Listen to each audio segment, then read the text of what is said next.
I have the opportunity to turn over the stage to my Meta-Thespians for week 2.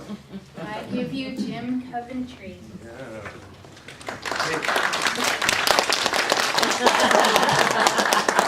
Get the hook out, Michael. Oh, it's so good to see all the new faces here. Welcome, welcome, welcome. Yeah, you got like 10 minutes. That's all right. You can relax here. Sweet. So just a little catch up. We're in the midst of a theatrical dramatic interpretation of metaphysical literature. Last week we looked at the idea, the concept of unity and who we are in this and how we are all connected. And we started with this because in trying to understand who we are in this world of relativity, we often define ourselves in terms of relationships. I am the father of, you are the sister of, I am the lover of. It's all about relationships in terms of how we tend to define ourselves. So even in the relationships, the ultimate truth is still we are all one. And we used a lot of drama, a lot of humor. But to truly understand this concept, to fully experience it, it becomes necessary for us to remember and realize the precise nature of our being. Because there's so many misconceptions out there. I mean, we get it from our parents, from when we're young, and even the most insidious ones are, unfortunately, from so-called spiritual leaders, you know, those that tell us that our nature is evil and that we are separate from God. So there's a lot of misconceptions out there that,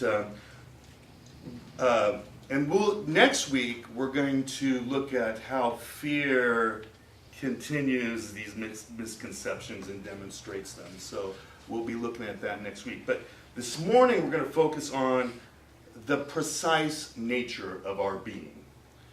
And I believe we all have the sense that we are more than just our physical bodies. You know, if you're like me, I choose to ignore that. That's, you know, a lot. I'll forget that intuition part of me. You know, I'll pretend that it's, you know, that it's, you know, that it's just this stuff. You know, and that it's not just mind and spirit, everything connected. But the truth is, we are a trinity of energy that can't be separated and works in perfect harmony. We are a threefold being. We consist of body, mind, and spirit. This is the Holy Trinity. And it's been called by many, many names. In New Thought, we often refer to it as the physical, the non-physical, and the metaphysical. The other theologians, other churches call it Father, Son, Holy Ghost. Psychiatrists, they use the same idea. They recognize it as conscious, subconscious, and superconscious. Yeah, that's it. And science refers to it as energy, matter, and antimatter. And if you're a sci-fi fan, you can, I think they use energy as the midichlorians. The midichlorians, if you guys remember that from Star Wars. Yeah. You know, poets speak about it, mind, heart, and soul. But whatever you call it, the mystery, the thing that's most elusive to our understanding is the way it all works together.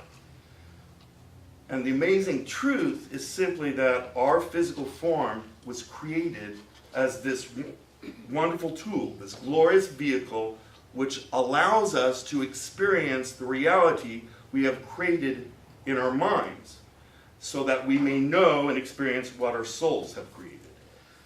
See, the soul conceives, the mind creates, and the body then experiences it. The circle is complete. The soul then knows itself in its own experience.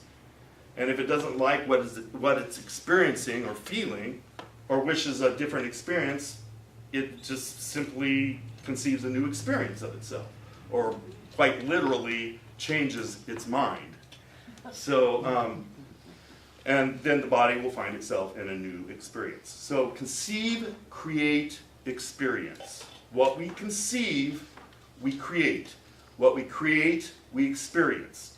And what we experience, we conceive. The circle is always complete.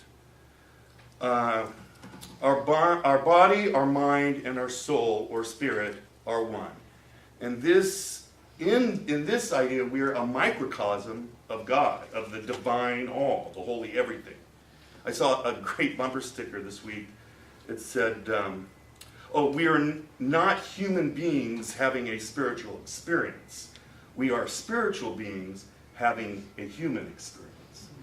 So I gotta give them one of those things. And I know this is a lot to absorb, and it's no wonder we become confused or just choose to forget and, go the easier way. But nevertheless, the truth about us is we are divine, wonderful beings. And as always, these concepts can be better experienced, or at least more effectively understood and experienced through art and music. So we're going to continue where we left off last week. In fact, we have some people reversing roles. Lon is sticking with fear because he did it so well. So fear. We have a couple new actors. Did you go last week, Amber? Okay. So Amber and Andy. Andy's first time here, so you guys welcome Andy. Amber, they represent us, humanity, and so they're just kind of being a reflection of all the different fears and things, how we are all affected by fear. Michael is, yes, he's still the artist and the conveyor of truth and light and love from the universe and from spirit. So he does it so well with that voice of his. Big switch is Rob. Rob last year was the voice of God. And so now, today, he's playing Lon, or Fear's little minion. So he's like the little minion of fear. They're working together to mess with everybody's minds. So that's a big switch, Lon, from God to fear. Yeah, I guess we all do that a lot, huh? At least I do. Anyway, okay, so I'm going to come back over here, I think, and start this. What do we do? Who am I here? Who am I here? We're going to get out of here.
magic.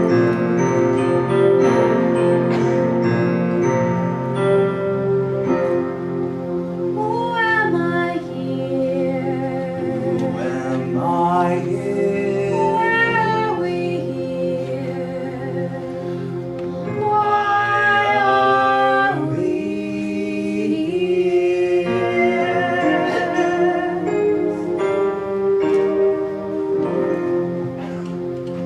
As you know, in the past, we have directed everybody's attention to the body and its survival. Recently, however, a complication has arisen. Somehow this unity movement has told everybody that there is more to it than the body. I realize this whole thing sounds absurd, but unfortunately, everybody is beginning to hear these lies Unity has fabricated.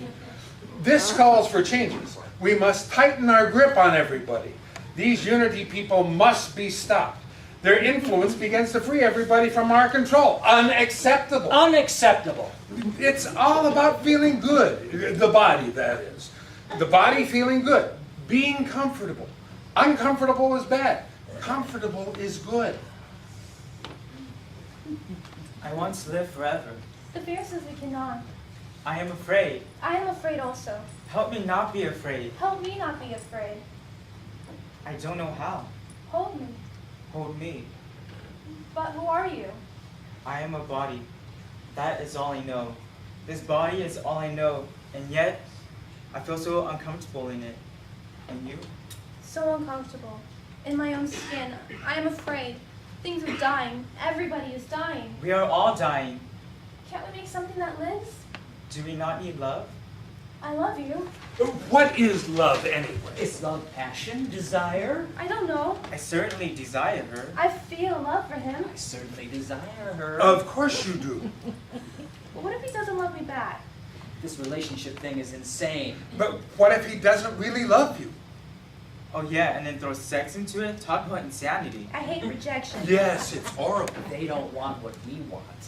They don't feel the way you feel. I don't know what we want. He always invalidates my feelings. You want to fix everything for her. By trying to fix it. I don't know what they need. All I want is for someone to listen. I know what they need. You need to feel cherished. I need to feel needed. I need to feel cherished. Everything is dying. Everything is We can dying. create another. With him I can create another. Which means we will need them. Besides, the other will die also. The other will die also, but we could buy time and space to live longer by security for ourselves. Why does this happen? Why does this happen? Where did you hear that? I don't understand. From the fear. We can't understand. It doesn't seem possible. She doesn't understand. I don't understand. She doesn't understand. We don't understand. She is so different. He doesn't understand. She is so different. He doesn't So understand. different. He is so different. He is so different. So different.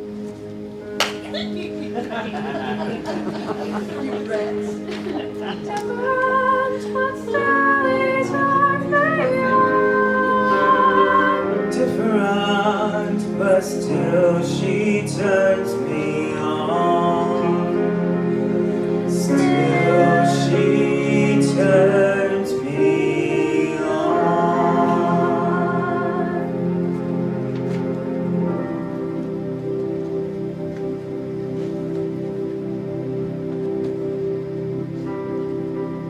The time has come to remember that who you really are is not the body, but this divine spirit of pure love. And it is this spirit which inspires the body and not the other way around. The body does not house the soul. The soul surrounds the body, animates it. It is simply a tool for the soul to experience itself, to recreate whatever it wishes in the world. And the differences between us are merely a way to create the ultimate expression of love. Life, in the form of a child, if we wish. Love creating love. Energy to mass, nothing more, nothing less.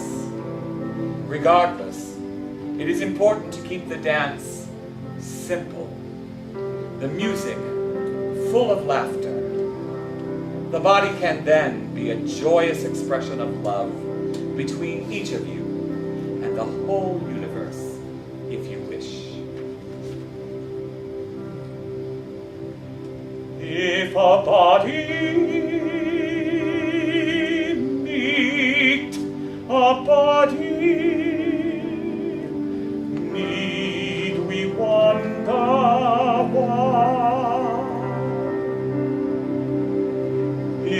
body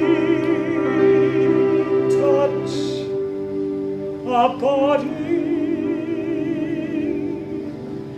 need a body cry.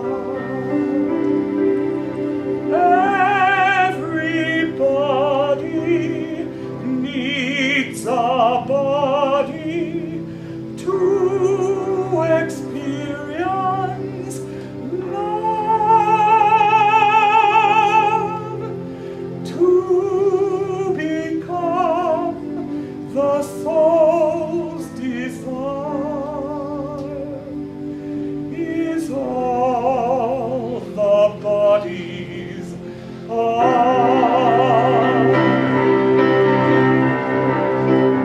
If a body meet a body, wonder why. If a body touch a body, need a body cry.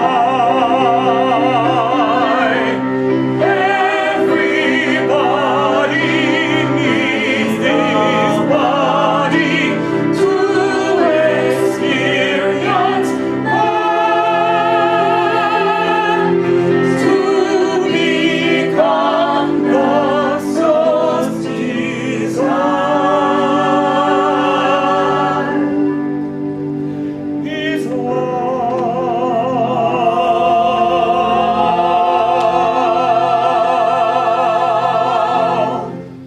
the bodies are.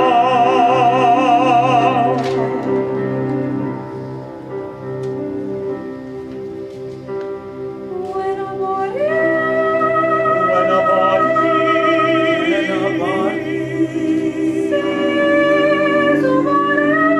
sees a body, sees a body,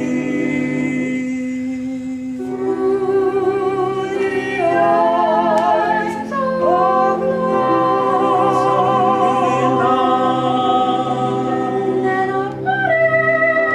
then a body then a body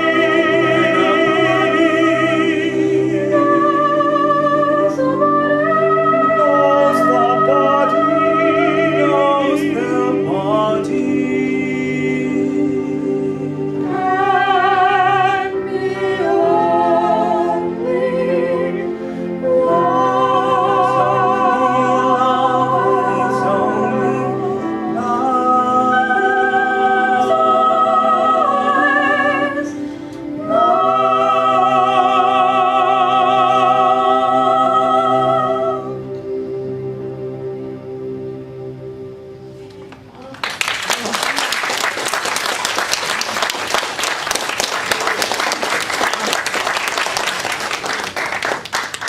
So next week, fear comes in and makes us afraid of death. And we're going to overcome that because we are eternal spirits.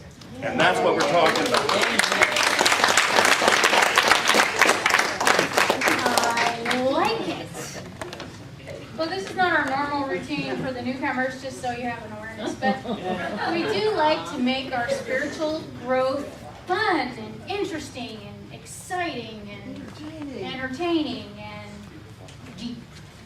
So there you have it. Thank you, all of you who played this.